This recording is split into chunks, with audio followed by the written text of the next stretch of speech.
Ramadan ni roh-roh akan kembali untuk nak melawat dia punya keluarganya. Antara bagusnya masyarakat Melayu ni, Dr. Kamilin, kita ada satu amalan dipanggil malam 7 liku.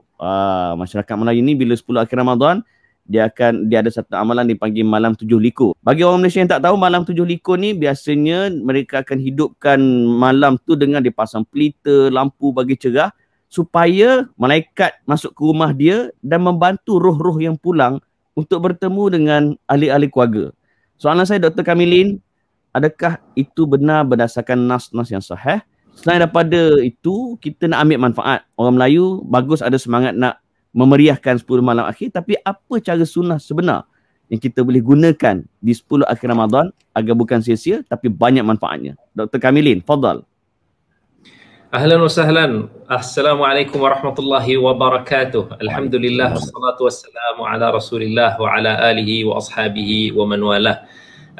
Yang sangat dikasihi Al-Fadil moderator kita, saudara Amin Idris, dan juga yang sangat dikasihi saudara kita Al-Fadil Dr. Profesor Madya, Dr. Uzaimi Ramli, sahabat saya. Yang pertama sekali, bila ditanya tentang urusan roh, sama ada roh ni kembali, roh ni tak kembali, roh pergi mana, roh ni buat apa, kita kena faham bahawa kita ni ada sangat kelemahan. Maksudnya daripada segi ilmu, kita ni banyak kekurangan bila mana nak berbicara tentang soal roh.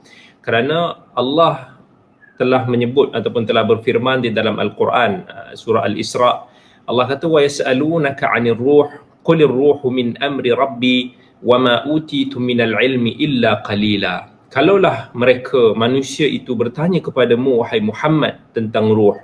Ini orang bertanya kepada Nabi kita Muhammad sallallahu alaihi wasallam, manusia yang menerima wahyu, manusia yang telah disingkapkan banyak-banyak pengetahuan sebagai kekasih Allah, sebagai Rasulullah. Itu pun Allah perintahkan kepada Nabi kita sallallahu alaihi wasallam, kalau ada manusia duk banyak sangat duk tanya pasal ruh ni macam-macam, katakan bahawa ruh itu adalah urusan Tuhanku dan kalian tidak diberikan ilmu pengetahuan mengenainya melainkan sedikit sahaja.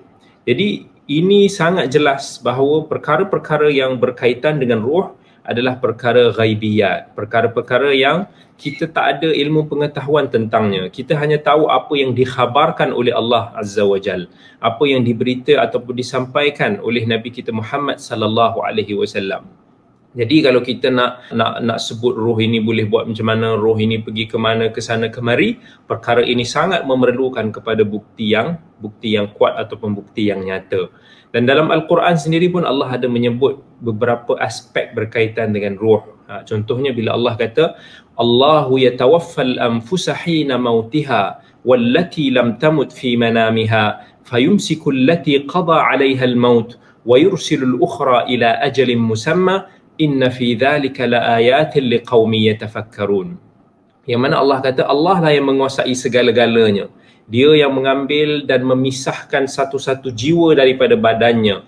Jiwa orang yang sampai ajalnya semasa matinya dan jiwa orang yang tak mati masa dia tidur. Masa kita tidur ni pun sebenarnya adalah mati kecil kita.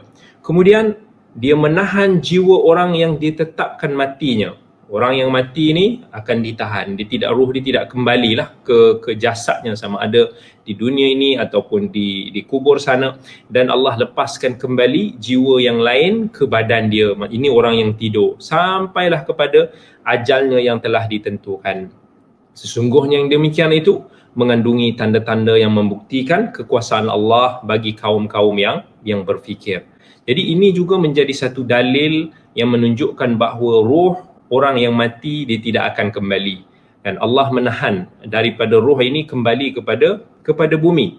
Dan ini juga apa yang pernah disebutkan oleh beberapa mufassirin seperti Sa'id bin Jubair dan beberapa tabi'in mufassirin yang lain, berbicara tentang aspek roh ketika tidur, ketika mimpi dan sebagainya.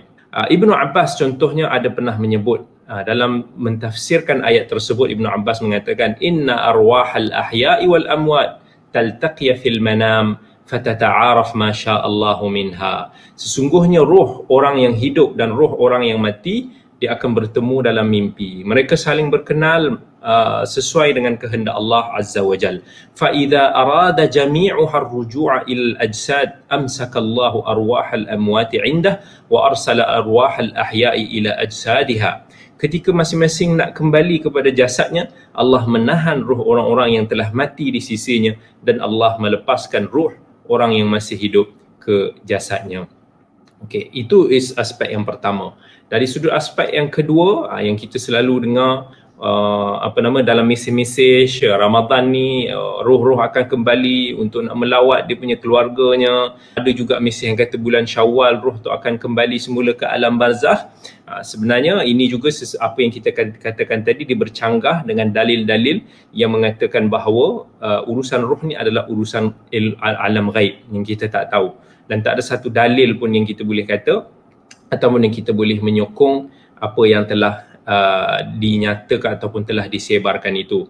Bahkan ada beberapa ayat dalam Al-Quran dan juga hadis Nabi SAW yang menyanggah ataupun yang menyanggah ruh itu akan kembali semula ke dunia. Contohnya antaranya firman Allah bila Allah kata hatta idza jaa ahadahumul maut qala rabbirji'un la'alli a'malu salihan fima taraktu kalla innaha kalimatun huwa qailuha wa min waraihim barzakhun ila yaumi yub'atsun. Bila datang kematian kepada seorang kafir itu, orang kafir itu akan berdoa merayu kepada Allah Subhanahu wa taala, wahai Tuhanku, kembalikanlah aku semula ke dunia supaya aku dapat beramal saleh, kan? Apa yang telah aku tinggalkan selama ini. Tetapi Allah kata sekali-kali tidak. Sesungguhnya itu adalah janji kosong kamu sahaja. Dan di hadapan mereka ada dinding, tembok, iaitu alam barzakh sampailah hari mereka dibangkitkan. Ini juga sesuai apa yang dikatakan oleh contohnya Mujahid daripada kalangan anak murid Ibn Abbas radhiyallahu anhu, mengatakan bahawa barzakh ni adalah seperti satu tembok yang menghalang orang yang mati kembali ke dunia. Itu dalam Al-Quran. Kemudian dalam hadis Nabi SAW, hadis yang sahih yang diriwayatkan oleh Al-Imam Ibn Hibban di dalam sahihnya, Al-Imam At-Tirmidzi dan lain-lain, pernah satu hari ini Nabi SAW melihat sahabatnya Jabir, kan? Ya Jabir, ma li araka munkasira. Wahai Jabir, kenapa aku tengok kamu dalam keadaan bersedih, dalam keadaan bermuram durja? Maka dia pun kata, ya Rasulullah, istushhida abi qutila yawma Uhud wa taraka ayalan wa daynan. Wahai Rasulullah, ayahku telah mati syahid ketika peperangan Uhud dan dia telah meninggalkan keluarga, meninggalkan hutang. Kemudian Nabi SAW mengatakan kepadanya, afala ubashiruka bima laqiyallahu bihi abak, kan, tidakkah kamu mahu tahu berita gembira tentang bagaimana ayah kamu bertemu dengan Allah? Maka Jabir pun mengatakan, bala ya Rasulullah, bahkan ya Rasulullah.